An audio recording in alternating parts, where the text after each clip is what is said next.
Ya kalau kita mau fair sebenarnya kan apa namanya, sistem khalifah itu kan ya berakhir setelah Sayyidina Ali kan. Yes.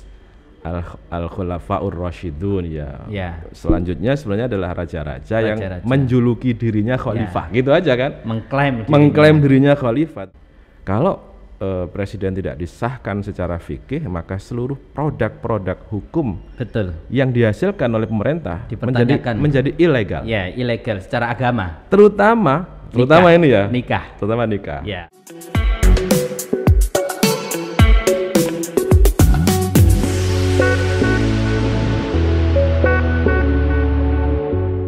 Assalamualaikum warahmatullahi wabarakatuh.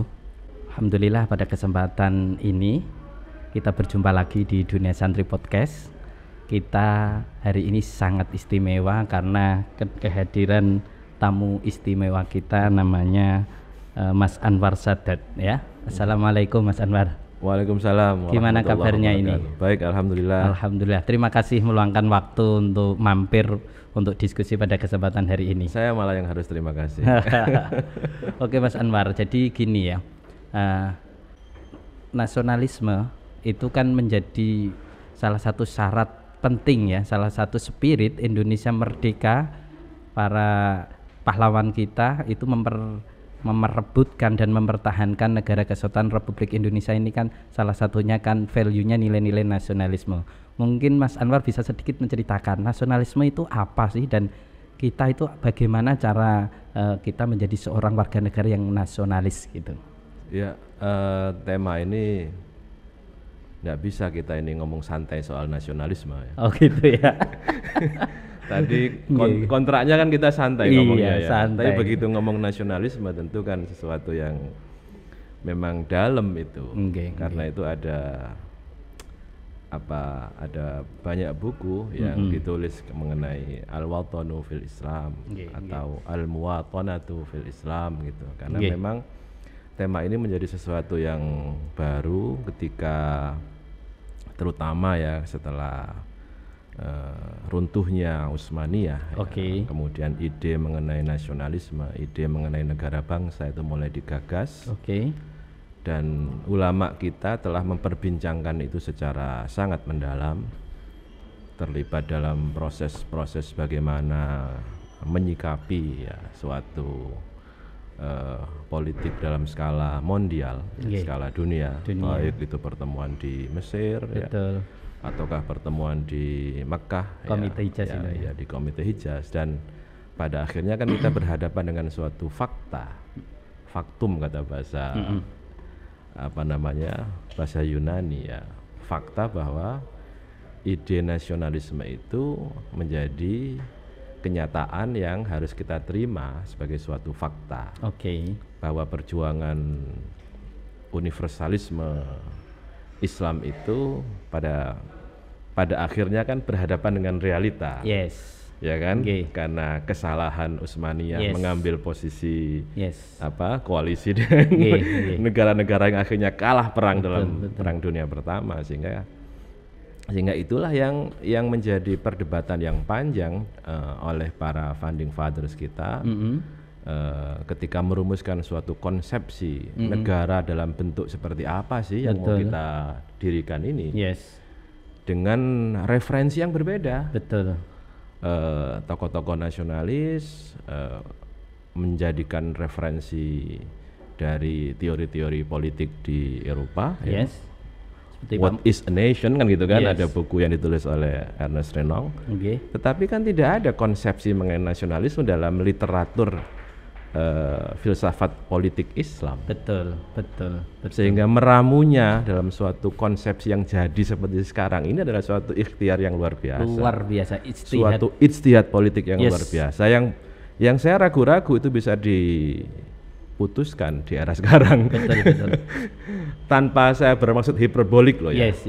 Di tengah suasana yang begitu diametral pemikiran antara kubu yang yang belajar mengenai politik dari literatur Eropa, karena kan tokoh-tokoh bangsa kita ini setelah berbagai latar belakang ya. Setelah politik etis, itu kan banyak yang sekolahnya kan di Eropa itu, ada di Leiden, di Rotterdam, di banyak tempat lah yang tentu saja mereka belajar mengenai nation state.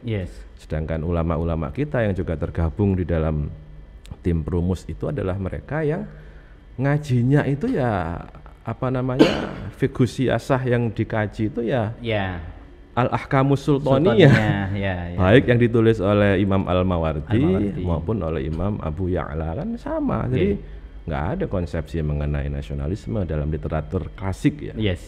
Nah sehingga para ulama berikhtiar, beristihad bahwa perjuangan keislaman itu akhirnya kembali pada prinsip nilai-nilai, value ya. Value pada akhirnya bukan lagi berorientasi pada geografi, ya, tetapi pada nilai-nilai, pada prinsip-prinsip bahwa suatu negara dibangun atas dasar nasionalisme dengan tujuan yang tidak berubah. Makanya diambil substansinya. Makanya Nahdlatul Ulama pada waktu itu memberikan gelar kepada Insinyur Soekarno Waliyu Bisyaukah, Waliul Amri, Waliud Doruri Bisyaukah. Jadi itu menjadi salah satu istiadat. Ini sebenarnya itu memang Indonesia nasionalis, tapi nilai-nilainya itu religius. Memang ketika itu complicated ya. Kalau kita mengacu kepada teori filsafat politik Islam, maka penunjukan Bung Karno sebagai presiden tidak sesuai dengan prinsip-prinsip itu kan gitu. Karena dalam literatur fikih klasik itu kan seorang pemimpin itu harus ditunjuk oleh ahlul halli wal aqdi. Ahwa kan gitu kan. Siapa ahwa itu dengan kriterium yang benar-benar luar biasa kan, yang harus ngerti muhkam mutasyabih dan lain sebagainya. Itu sangat kompleks sekali, tetapi realita bahwa kalau presiden tidak disahkan secara fikih, maka seluruh produk-produk hukum yang dihasilkan oleh pemerintah menjadi ilegal. Ilegal secara agama. Terutama ini ya. Nikah. Penunjukan hakim-hakim agama, penghulu-penghulu yang menikahkan orang-orang Islam itu akhirnya kan ilegal semua. Tidak ada payung hukum. Nggak ada payung hukum. Zina semua jadinya. Karena itu akhirnya para ulama memberikan gelar Waliul Amri Ad-Doruri Bisyaukah. Jadi itu luar biasa. Ya istihad kiai-kiai kita. Itu nggak akan diperoleh ya, nggak akan bisa dihasilkan oleh para ulama yang cara pandangnya masih literer ya, kaku. Itu hanya bisa diambil oleh satu satu kelompok ulama yang memang pandangannya mengenai maqasidus syariah dan lain sebagainya begitu mendalam, sangat visioner. Yang kedua, kalau kita lihat negara-negara Islam di dunia, kecuali di Indonesia, sepertinya jarang ya ada negara yang secara nilai-nilai Islam tapi demokrasi. Kayaknya tidak ada, belum ada kayaknya di dunia ini yang demokrasi. Lainnya sepertinya kerajaan ya, kesultanan atau kerajaan. Ya kalau kita mau fair sebenarnya kan sistem khalifah itu kan ya berakhir setelah Sayyidina Ali kan. Al-Khulafaur Rasyidun ya. Selanjutnya sebenarnya adalah raja-raja yang menjuluki dirinya khalifah, gitu aja kan. Mengklaim dirinya khalifah, tapi praktik politiknya itu ya sebenarnya tidak sesuai monarki ya, yang juga tidak dilarang di dalam Islam gitu. Tapi sebenarnya pijakan historisnya tidak ditemukan dalam praktik Al-Khulafaur Rasyidun. Saya kira saya pada pandangan bahwa sebenarnya Islam secara konseptual mengenai demokrasi, mengenai politik tidak ada yang salah. Prinsip-prinsip, nilai-nilai ya, terutama yang tertuang di dalam Piagam Madinah, itu kan sebenarnya adalah dasar dari seluruh prinsip kehidupan bernegara. Kemudian pidato sahabat Abu Bakar ketika melepas sahabat Usamah bin Zaid ya, memimpin pasukan Islam untuk melawan Romawi Timur yang berpusat di Syria. Itu kan luar biasa. Itu adalah pidato yang mencerminkan seorang pemimpin yang humanis, yang mengerti apa yang harus dilakukan, yang benar-benar berpijak di atas prinsip-prinsip kemanusiaan. Nah, mungkin ini Mas, boleh diceritakan apa sih nilai-nilai yang dipidatokan, mungkin beberapa teman kan belum tahu tentang terkait itu. Tidak boleh menyerang perempuan, anak-anak, tidak boleh membunuh binatang kecuali untuk dimakan. Kan ini kan berarti kan ketahanan pangan. Yes. Tidak boleh memotong pohon-pohonan. Yes. Tidak boleh mengganggu para biarawan atau biarawati, tokoh-tokoh agama yang lain. Yes. Yang tidak ikut terlibat dalam peperangan. Saya kira itu kan prinsip-prinsip warga sipil ya. Itu harus dibaca oleh anak-anak muda sekarang ya, bahwa sebenarnya Islam dipraktekkan ya dengan sangat luar biasa pada zaman Khulafaur Rasyidun. Dan ini yang mesti kita jaga, spirit ini kita jaga.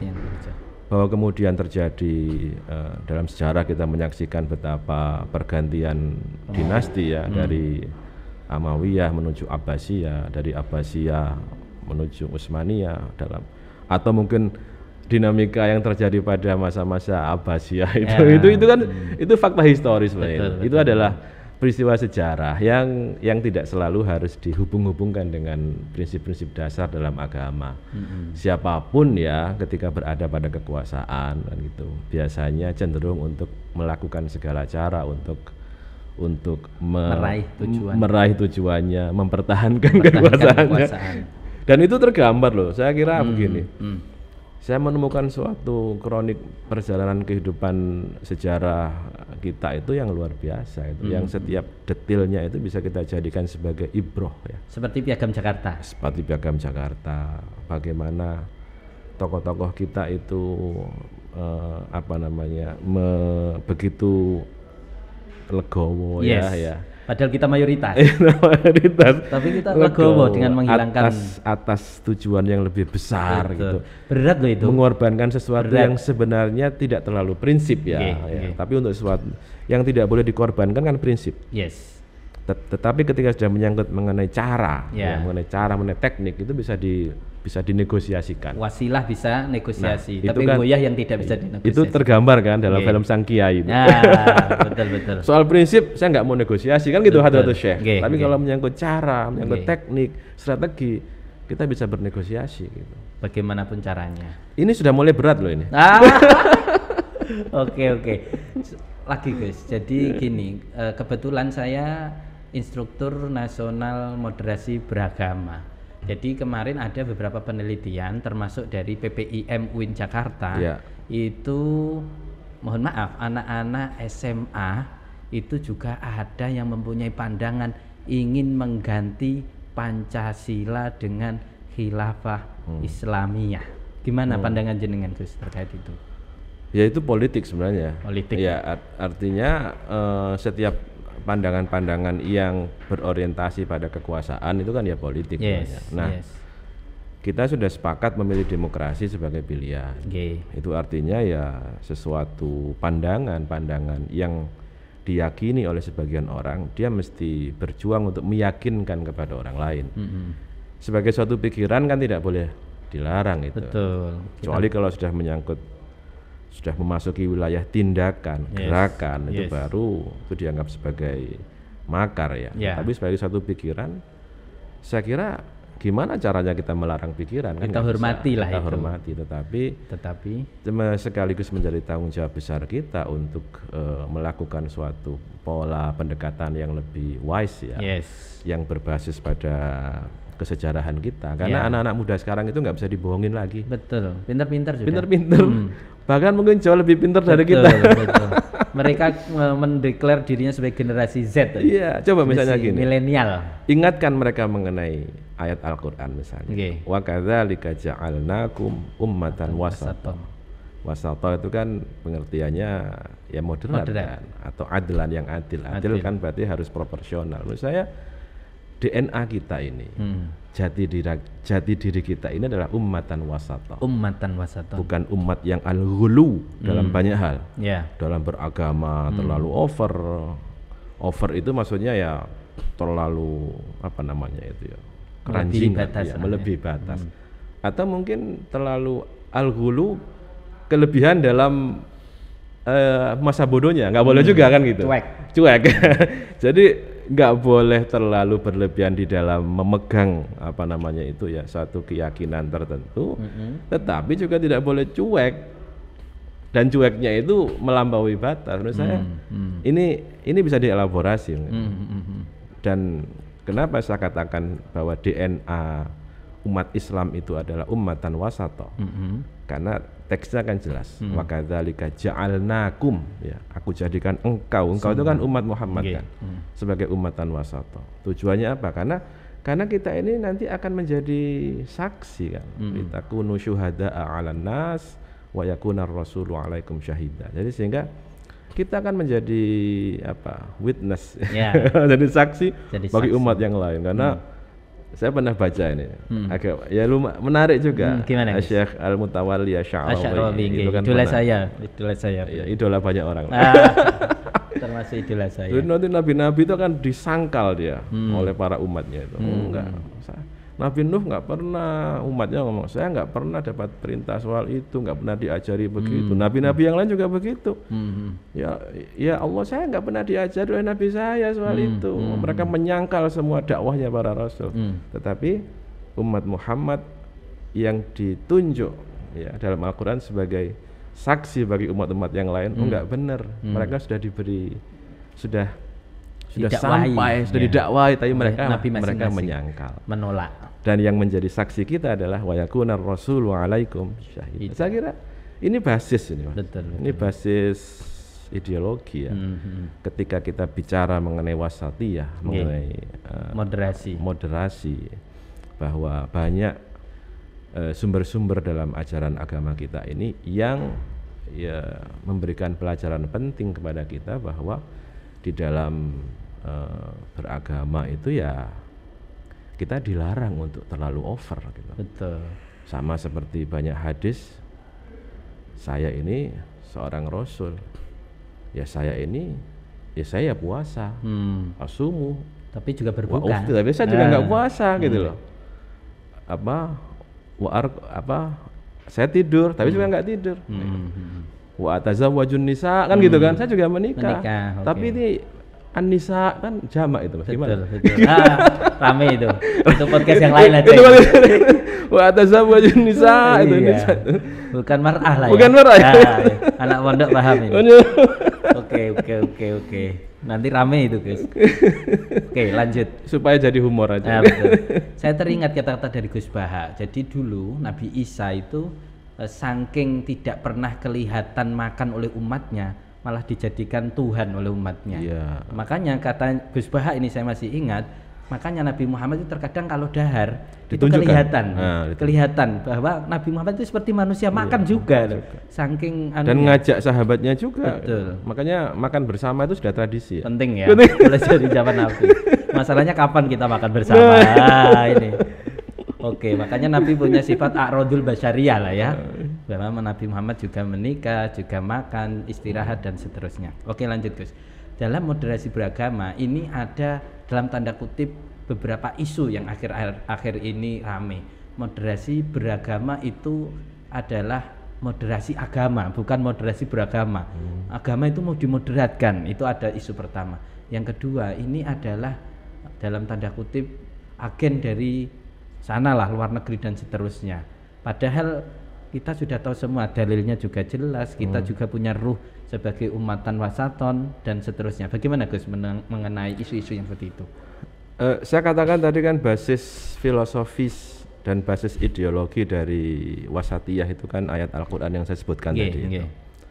Dan basis ideologi berikutnya adalah ketika kita berinteraksi ya dengan agama yang lain, dengan tradisi yang lain, dengan tren yang lain. Sebenarnya kita ini sudah diajarkan oleh para ulama kita untuk belajar mengenai apa yang disebut sebagai maqasidus syariah.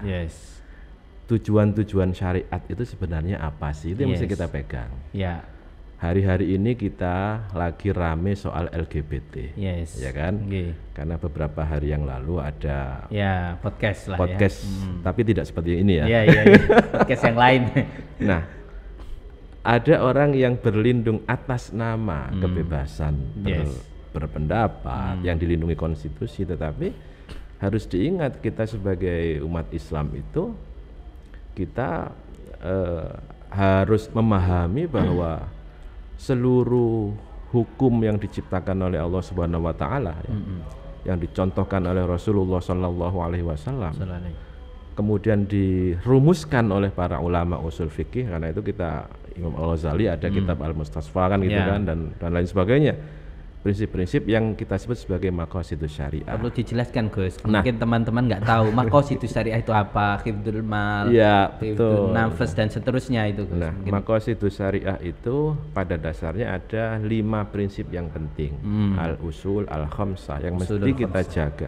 Seluruh ritual ibadah yang kita laksanakan itu semuanya dalam rangka menjaga 5 hal ini. Muaranya itu 5 hal ini. Al-usul al-khamsah, prinsip 5 atau 5 prinsip. Seperti Pancasila gitu ya.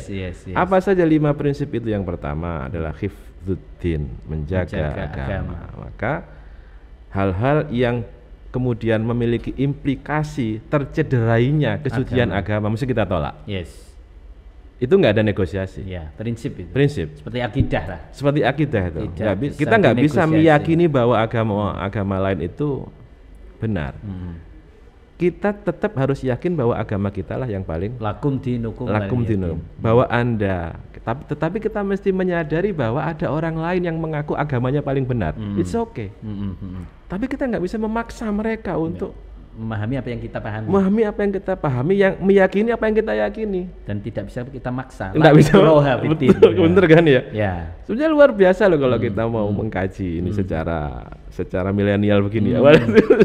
Secara asik begini. Sepertinya ini bukan anggota dewan ini, kayak ini alumni Sidogiri beneran ini. Nah, ada juga salah satunya dari 5 prinsip itu hifdzun nasl, menjaga hak-hak reproduksi. Hak-hak reproduksi. Karena itu maka LGBT karena alasan apapun harus ditolak. Karena tidak sesuai dengan dia tidak menjaga nasl. Maqasidus syariah. Justru qat'un nasl.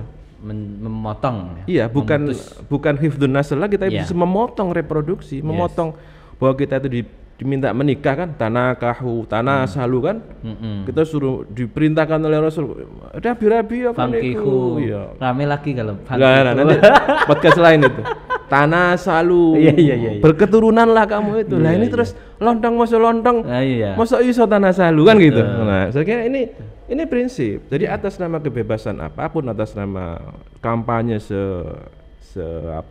semasif apapun yang kita lihat sekarang kan, karena kebebasan misalnya anak-anak kita dengan mudah mengakses Netflix atau apalah namanya itu, ada Mola atau apa, dan di situ ada film-film Hollywood yang sebenarnya ada mission, ada misi untuk menganggap bahwa LGBT itu sesuatu yang harus kita terima sebagai suatu fakta, suatu kenyataan. Itu sebuah fenomena kan gitu alasannya kan. Fenomena. Harus kita dekati dengan fenomena sebagai fenomena sosial. Tetapi jangan lupakan bahwa sebagai seorang muslim, maka kita ini harus meyakini kesucian agama kita, dan di dalam agama kita diajarkan prinsip-prinsip yang saya katakan 5 prinsip utama tadi itu. Yang kedua hifdzun nasl tadi. Nomornya kan bisa diganti-ganti ada hifdzun nasl, ada hifdzul akal, menjaga akal. Karena itu pendidikan itu menjadi sangat penting. Karena menjaga supaya di dalam menjalani kehidupan ini kita bisa memproduksi pikiran-pikiran yang sehat, gagasan-gagasan yang benar. Karena agama ini kalau tidak didekati dengan akal juga akhirnya susah. Ada hifdzun nafas juga, menjaga jiwa. Hifdzun nafas ini bisa kita elaborasi pada hal yang sangat modern. Misalnya kalau dalam fikih klasik kan hifdzun nafas itu hanya dijabarkan melalui kitabul jinayat saja kan. Betul. Padahal hifdzun nafas bukan hanya itu. Menjaga alam alam sekitar sebagai bagian dari cara kita agar anak cucu kita itu juga mendapatkan kualitas kehidupan yang baik. Itu sama dengan hifdzun nafas. dalam Al-Qur'an disebutkan waja'alna minal ma'i kulla syai'in hayyin kan itu. Dan aku ciptakan dari air semua hal yang hidup. Jadi air itu sumber kehidupan. Menjaga kelestarian air bagian dari supaya tetap berkualitas. Betul. Bagian dari hifdzun nafas untuk anak cucu kita. Ini tugas jenengan ini untuk sebagai instruktur untuk meyakinkan bahwa hifdzun nafas itu bukan hanya jinayat saja, bukan al ainu bil aini wal anfu bil anfi, bukan, tapi terlalu sempit. Simplifikasi.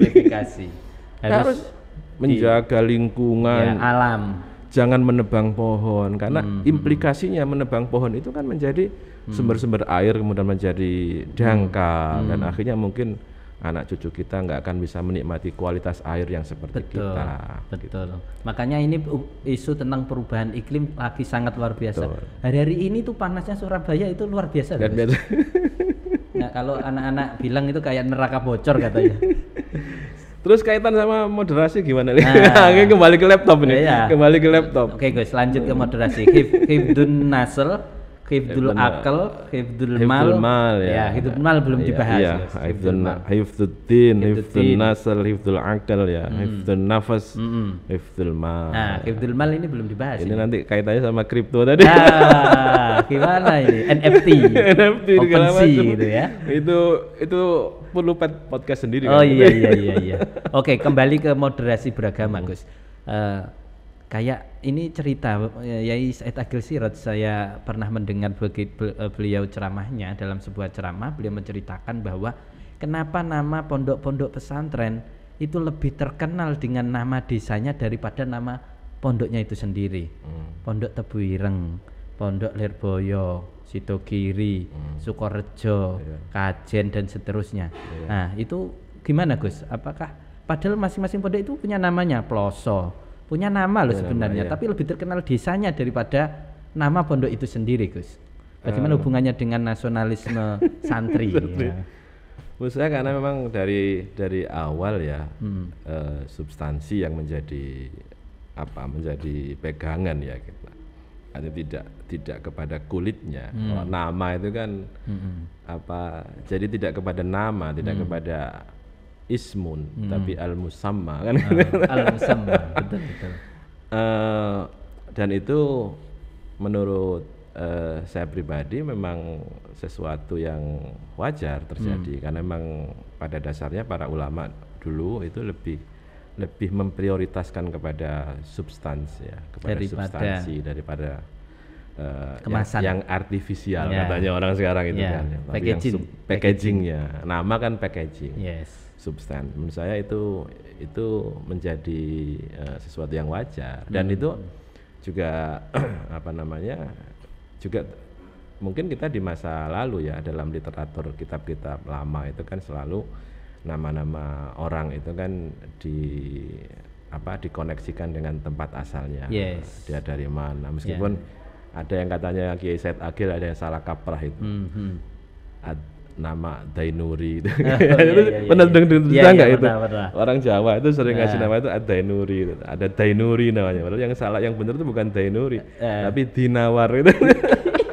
Tapi karena tulisan Arabnya itu kayak an-nikahu sunnati dibaca an-nikahu santai. Oke. Kalau pesannya Sidogiri itu nama aslinya bagus. Namanya Sidogiri. Memang Sidogiri ya. Oke. Tapi terus muncul beberapa versi bahwa Sidogiri itu juga berasal dari gabungan Sayyidu Qura itu. Sayyidul Qura mungkin gitu gitu. Tuannya desa-desa Oke. Lalu di Indonesia kan menjadi atau dijawakan menjadi Sidogiri. Oke. Saya ingat di Sidogiri itu kalau kalau kita menggunakan ejaan pego harusnya kan Sidogiri menggunakan kaf ya. Kaf lalu bawahnya kan titik 3. Tapi di Sidogiri nulisnya kan pakai kof. Kof ya. Iya. Jadi sin, ya, dal, kof, ro, terus alif marbutoh. Alif layinah. Alif layinah. Jadi Sayyid Qura gitu. Tapi orang bacanya Sidogiri. Tetapi kalau Kiai Nawawi menulisnya ya pakai kaf. Kaf ya. Kaf terus kaf bawahnya titik. Ya banyak versi. Oke. Jadi kalau menurut Wikipedia Nggih. Sidogiri pakai G kan itu. Iya, Sidogiri. Yang sekarang basmalahnya ada di mana-mana itu. Nah, salah satu produknya ini. Santri ini ya Gus ya. Oh iya. Oke, itu menurut beberapa kiai merupakan ekspresi dari cinta tanah air, nasionalismenya para kiai kita dulu ya Gus ya. Betul. Jadi menampakkan desanya sebagai identitas dari nama pesantren. Biar warga di situ juga merasa memiliki Gus ya. Menyatu dengan pesantren. Kayak pondok di Lirboyo itu kan sebenarnya ada Hidayatul Mubtadiin, terus Al-Falah Ploso, tapi lebih terkenal nama tempatnya, kampungnya daripada nama pondoknya. Sidogiri itu kalau madrasahnya namanya Miftahul Ulum. Tapi kalau pesantrennya pondok pesantren Sidogiri. Kalau madrasahnya, makanya kalau misalnya jenengan ketemu dengan pondok pesantren atau madrasah Miftahul Ulum di banyak tempat itu kemungkinan besar itu alumni Sidogiri. Miftahul Ulum. Oke. Itu juga simpel katanya ceritanya. Gimana ini? Salah satu kiai waktu itu cerita. Kamu kalau punya madrasah atau pesantren beri nama Miftahul Ulum. Kenapa? Supaya tahu kalau itu alumni Sidogiri. Jadi kalau mau ngampung sholat gampang gitu. Nggak sungkan ya. Kata kunci ya. Password itu. Ngampung sholat atau mau bisa atau apa itu kan enak. Oh ini alumni. Kata kuncinya gitu ya. Masuk. Nggih, lanjut Gus. Nah, Kiai Said Agil Siraj itu pernah cerita bahwa kiai-kiai di Indonesia itu secara intelektual mungkin tidak sealim ya bahasa beliau secara tidak langsung dengan di luar negeri. Cuman ada nilai lebih dari kiai-kiai Indonesia itu punya jiwa nasionalismenya tinggi. Bahkan secara ini Gus, menurut Kiai Said kayak beberapa cerita kalau di kampung ada konflik, biasanya itu kiainya itu ketika turun udah selesai konflik. Beda dengan kiai-kiai di luar negeri itu berdiri di Menara Gading keilmuan dan jarang menyatu dengan masyarakat. Gimana Gus fenomena seperti itu di Indonesia? Gini, jangan salah ya bahwa kiai-kiai yang menjadi patron kita ini adalah kiai-kiai para ulama yang merasakan betul suasana ketika terjadi ketegangan pada masa-masa menjelang berakhirnya dinasti Utsmaniyah. Dengan Saudi ya, dengan Wahabiyah. Ibnu Saud pada waktu awal-awal ya. Beliau itu kan sebagian besar itu kan ya sekolahnya kan di Hijaz. Hijaz. Ketika itu namanya masih Hijaz. Betul. Ketika perjuangan yang nampaknya itu fine-fine aja, kemudian Utsmaniyah runtuh, Syarif Hussein di Hijaz dikudeta, lalu dia lari ke Transjordan, anaknya lari ke Irak, ke Mesir segala macam. Akhirnya kan digagaslah suatu koneksi antar ulama-ulama Indonesia kan, yang memilih jalan perjuangan seperti apa yang harus ditempuh. Karena sudah nggak mungkin menggunakan sistem yang sebelumnya sudah bubar, sudah gagal lah bahasanya. Artinya sejarah ini. Sejarah. Kita nggak ingin terjadi seperti itu. Tidak ingin mengulang sejarah. Tetapi fakta sejarah bahwa khilafah itu kan memang karena kelemahan di dalam mengelola kekuasaan ketika itu lalu lepaslah satu persatu kan. Bahkan kalau kita di masa-masa puncak kekuasaan khalifah itu kan Islam pernah sampai ke puncak Zaragoza kan, sampai ke masuk ke Prancis kan, masuk ke Portugal. Nah, ketika kemudian ya mungkin karena memang tidak terkonsolidasi dengan baik, satu persatu mulai lepas. Saya masih ingat cerita raja-raja di Jawa, Raja Demak itu setiap tahun membayar upeti ke Istanbul sana itu sebagai bagian dari sebagai bentuk pengakuan bahwa khalifah di Turki ketika itu adalah khalifah yang menjadi pemersatu seluruh umat Islam sedunia. Dan mereka nggak minta apa-apa. Khalifah itu syarat pengakuannya itu ya minta supaya setiap sholat Jumat itu didoakan. Dan itu sampai sekarang masih ada kan? Ingat nggak itu maksudnya? Allahumma gfir. Sekarang ini kan? Ya, yang khutbah kedua itu Allahumma gfir lil muslimina wal muslimat dan seterusnya itu ya. Allahumma aminna fi wa aslih wulata umurina itu awal mulanya ya harus dicurigai itu ya. Seperti itu. Benar. Kan dan itu menjadi syarat wajib rukun khutbah loh Gus. Mendoakan khulafaur rasyidin kan. Allahumma wardu 'anil khulafa'ir rasyidin dan umat muslim sedunia alladzina qadau bil haqqi wa kanu bihi ya'dilun. Itu kan ada sampai sekarang kan. Itu bagian dari suatu peristiwa penting bahwa di mana sholat Jumat yang baca khutbah itu membacakan doa untuk khalifah di khutbah kedua ya. Iya, khutbah kedua itu artinya dia berada pada wilayah kekuasaan khalifah yang nggak tahu apakah di Baghdad waktu itu ya, ataukah sudah pindah ke Turki, ataukah di Mesir ya. Kan kita kan harus lacak sejarahnya. Dan tradisinya masih sampai sekarang. Sampai sekarang. Kalau dulu itu ya dilengkapi ya, nama khalifah ketika itu. Kalau sekarang udah karena nggak ada khalifahnya siapa? Muslimin muslimat negara Islam di seluruh dunia. Kanu Abi Bakrin wa Umaroh wa Utsmana wa Ali wa anis sittatil mutammimin lil asyaratil kiram kan gitu kan ya. Wa angkul sahabat itu dulu disebut itu. Nama khalifahnya misalnya siapa itu Sulaiman ya, Al-Malik Sulaiman di Turki disebut dulu namanya itu. Sekarang nggak perlu masa nama presidennya karena nggak ada lagi. Tapi yang masih tersisa kan mendoakan umat Islam di seluruh dunia. Itu warisan dari tradisi khilafah ketika itu. Saya nggak yakin yang pro khilafah ngerti soal itu. Nggak tahu. Kemudian tentang konsep khilafah juga Gus. Kalau kita melihat sejarah Khulafaur Rasyidin, terpilihnya Sayyidina Abu Bakar, Umar, Utsman, Ali kan beda semua. Ya kan? Ya. Khalifah Abu Bakar musyawarah, Umar ditunjuk oleh Abu Bakar, kemudian Utsman itu menggunakan alul halli wal aqdi, formatur, Ali baiat dan seterusnya. Jadi kalau mereka mau mengeklaim bahwa khilafah khalifah, terus khalifah yang seperti apa? Ya empat-empatnya itu boleh. Nah, iya. Hanya di baiat langsung oleh umat itu boleh, seperti Abu Bakar ya. Ditunjuk oleh khalifah sebelumnya juga boleh, formatur juga boleh. Dibaiat oleh satu orang juga boleh, karena kan yang baiat Sayyidina Ali kan Ibnu Abbas kan, gitu. Hanya satu orang tapi efektif gitu loh. Satu orang tapi punya kewibawaan yang tinggi sehingga yang lain juga akhirnya ikut baiat. Sekarang mana ada sih? Ada nggak satu orang yang punya kewibawaan yang tinggi? Nggak ada. Mungkin sampean bisa nanti. Sekarang aja kamu ikutnya siapa? Kan gitu. Oke, Gus. Selanjutnya ini, jadi sekarang moderasi beragama merupakan salah satu program prioritas dari pemerintah. Jadi jenengan sebagai wakil rakyat ya, yang di Indonesia dan Jawa Timur ini, kira-kira bagaimana Gus respon atau mungkin strategi kenapa harus ada moderasi, urgensinya ini apa? Kenapa harus ada moderasi beragama? Ini mesti kembali kepada konsensus ya. Kesepakatan kita memilih Indonesia seperti sekarang yang merupakan yang dikatakan jenengan tadi sebagai ijtihad politik terbaik yang pernah ada, memilih demokrasi ya. Ini artinya bahwa kita harus memberikan suatu porsi yang sesuai ya, di dalam kita melakukan muasyarah antar bangsa ini. Ini menjadi penting.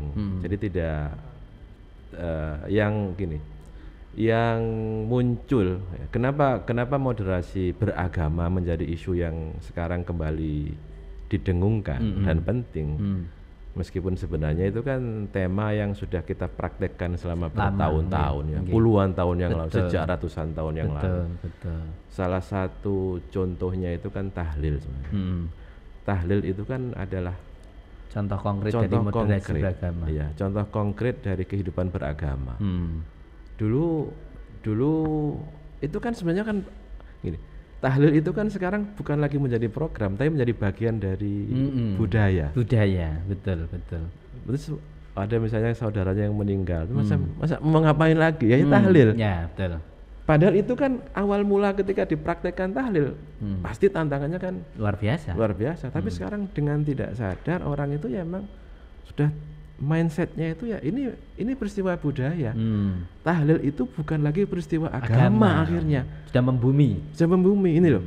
Ini keberhasilannya para ulama di masa lalu mencoba mengkoneksikan antara ritual agama sehingga secara tidak sadar dia menjadi bagian dari ritual budaya.